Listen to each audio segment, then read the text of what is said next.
Carta de Paulo a Tito. Tito era um seguidor grego de Jesus que foi, durante anos, um colega de trabalho e companheiro de viagem confiável de Paulo. Ele tinha ajudado Paulo em várias situações de crise. E nessa carta descobrimos que Paulo atribuiu a ele a tarefa de ir a Creta, uma grande ilha na costa da Grécia, para restaurar a ordem em uma rede de igrejas domésticas. A cultura cretense era notória no mundo antigo. Uma das palavras gregas para mentiroso era cretizo, ser um cretense. Essas pessoas eram conhecidas pela traição e ganância. A maioria dos homens da ilha servia como soldados mercenários pelo maior lance. E as cidades insulares eram conhecidas como inseguras, atormentadas pela violência e pela corrupção sexual. No entanto, a ilha de Creta tinha muitos portos estratégicos que serviam diferentes cidades por todo o antigo mar Mediterrâneo. E assim, do ponto de vista de Paulo, Creta era o lugar perfeito para iniciar uma rede de igrejas.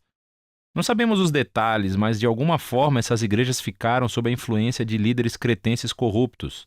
Eles diziam que eram cristãos, mas estavam arruinando as igrejas. E assim Paulo designou a Tito a tarefa de ir lá para esclarecer as coisas, e essa carta dava as instruções. Ela tem um conceito bastante simples. Depois de uma breve introdução, Paulo dá a Tito instruções claras sobre suas tarefas na igreja. Ele então oferece orientação sobre o novo tipo de família e, em seguida, sobre o novo tipo de humanidade que o Evangelho poderia criar nessas comunidades cretenses. Então, Paulo fecha a carta com algumas saudações finais. Paulo começa a carta lembrando a Tito que a sua mensagem como apóstolo é sobre a esperança da vida eterna. Ou seja, a vida da nova criação que está disponível a partir de agora através de Jesus, o Messias. E essa esperança foi prometida há muito tempo pelo Deus que não mente. Esse pequeno comentário de abertura introduz um tema importante subjacente a toda a carta. Um dos problemas nas igrejas cretenses era que eles tinham assimilado o conhecimento que tinham sobre Jesus, o Deus cristão, as suas ideias sobre os deuses gregos com os quais cresceram, especificamente Zeus, seu deus principal. O povo cretense alegava que Zeus realmente havia nascido na ilha de Creta, e eles adoravam contar histórias e mitologias sobre o caráter dissimulado de Zeus que seduzia mulheres e mentia para conseguir o que queria. E Paulo quer ser muito claro aqui. O Deus revelado através de Jesus é totalmente diferente de Zeus. A fidelidade e a verdade são os seus traços básicos de caráter, o que significa que o modo de vida cristão será também sobre a verdade, o que será uma mudança grande para esses cretenses. Então Paulo se dirige a Tito com uma tarefa dupla. Segundo ele, a primeira é a de nomear novos líderes para cada comunidade da igreja, uma equipe do que ele chama de anciãos, maridos ou pais maduros cujo modo de vida é totalmente diferente da cultura cretense. Eles devem ser conhecidos pela integridade, devoção total a Jesus, pelo autocontrole e pela generosidade, tanto em suas famílias como na comunidade em geral. Esses novos líderes devem ensinar as boas novas sobre Jesus e substituir os líderes corruptos que precisam ser confrontados. Essa é a segunda tarefa de Tito. Paulo identifica os professores como aqueles da circuncisão. Em outras palavras, etnicamente, eles eram cretenses judeus que diziam que seguiam Jesus. Mas, semelhante aos problemas na Galácia, essas pessoas exigiam que os cristãos não-judeus fossem circuncidados e seguissem as leis da Torá se realmente quisessem se tornar seguidores do Messias judaico. Paulo diz que eles são obcecados por mitos judaicos e mandamentos humanos. E, para completar, eles estão na liderança da igreja apenas para ganhar dinheiro. E assim Paulo, em uma jogada brilhante, puxa uma citação de um antigo poeta cretense, Epimênides, que foi muito franco e honesto sobre o caráter do seu próprio povo. Ele disse que os cretenses são sempre mentirosos, bestas viciosas e glutões preguiçosos. Eles ofuscam as linhas retas entre o verdadeiro e o falso, entre o bem e o mal, e estão nisso apenas pelo dinheiro. E assim, enquanto esses líderes afirmam conhecer a Deus, o seu estilo de vida cretense o nega. Isso precisa ser resolvido, que leva Paulo para a próxima sessão.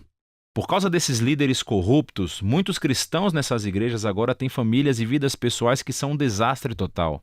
E em 3 momentos diferentes, Paulo destaca o resultado de tudo isso.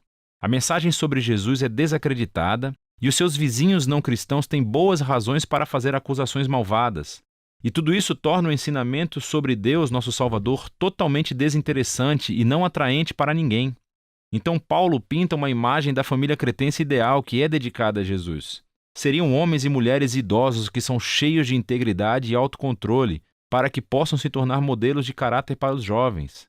E as moças não deveriam estar dormindo por aí evitando o casamento como estava na moda em Creta na época, mas deveriam procurar parceiros fiéis que possam criar famílias estáveis e saudáveis.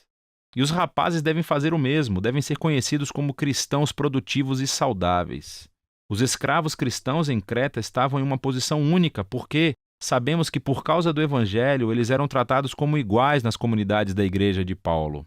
No entanto, havia o perigo deles usarem essa igualdade como licença para desrespeitar os seus senhores e então se associarem a rebeliões de escravos, o que negaria ainda mais a mensagem cristã. Você pode ver Paulo em uma linha tênue aqui. Ele acredita que o evangelho sobre Jesus precisa provar o seu poder redentor na praça pública, se realmente vai transformar a cultura cretense. E isso não vai acontecer por meio da agitação social ou pelos cristãos que se afastam da vida urbana. A mensagem cristã será atraente para os cretenses quando os cristãos participarem plenamente da vida pública, quando as suas vidas e lares parecerem semelhantes na superfície. Porque depois de observarem atentamente, os seus vizinhos descobrirão que os cristãos vivem em um sistema de valores totalmente diferente, através da devoção a um Deus totalmente diferente. E é essa a diferença que Paulo resume lindamente no final do capítulo 2. Ele diz que o sistema de valores que conduz o modo de vida cristão é a graça generosa de Deus, que apareceu na pessoa de Jesus e aparecerá novamente em seu retorno. Essa graça foi demonstrada quando Jesus deu sua honra para morrer uma morte vergonhosa em favor dos seus inimigos, para poder resgatá-los e redimi-los. E é essa mesma graça que chama o povo de Deus a rejeitar formas de vida corruptas, que são inconsistentes com o generoso amor de Deus. Paulo então afasta o foco na família cristã para uma visão de cristãos vivendo como novos seres humanos na sociedade cretense. Dentre todas as pessoas, os cristãos devem ser conhecidos como os cidadãos ideais, pacíficos, generosos, obedientes às autoridades, conhecidos por buscar o bem comum. Mas isso é realmente diferente de como os cretenses cresceram. Como os cristãos conseguem viver desse modo de vida contracultural? Paulo acredita que a fonte de poder é o amor transformador da Trindade de Deus, que é anunciado no Evangelho. E ele explora isso com um poema realmente lindo. Ele diz que a bondade e o amor de Deus são o que nos salvou, apesar de sermos quem somos. De modo que, através do Espírito Santo, Deus lavou, renasceu e renovou as pessoas. E, através de Jesus, forneceu um caminho para que as pessoas fossem declaradas justas diante dele. E isso tudo abre o caminho da vida eterna, isto é, um novo futuro na nova criação. Essa história é tão poderosa que pode produzir novos tipos de pessoas. Paulo está convencido de que a fidelidade aos ensinos de Jesus, fortalecida pelo Espírito, declarará a graça de Deus em toda a ilha de Creta e em todo o mundo. Paulo conclui prometendo enviar uma ajuda para Tito, seja Artemas ou Tíquico. E então ele cumprimenta os amigos que têm em comum e a carta termina. A carta de Tito nos mostra a estratégia missionária de Paulo para que as igrejas se tornem agentes de transformação dentro das suas comunidades. Isso não acontecerá travando uma guerra cultural ou assimilando-se ao modo de vida cretense. Pelo contrário, ele convoca esses cristãos a participarem sabiamente da cultura cretense. Eles precisam rejeitar o que é corrupto, mas também abraçar o que é bom.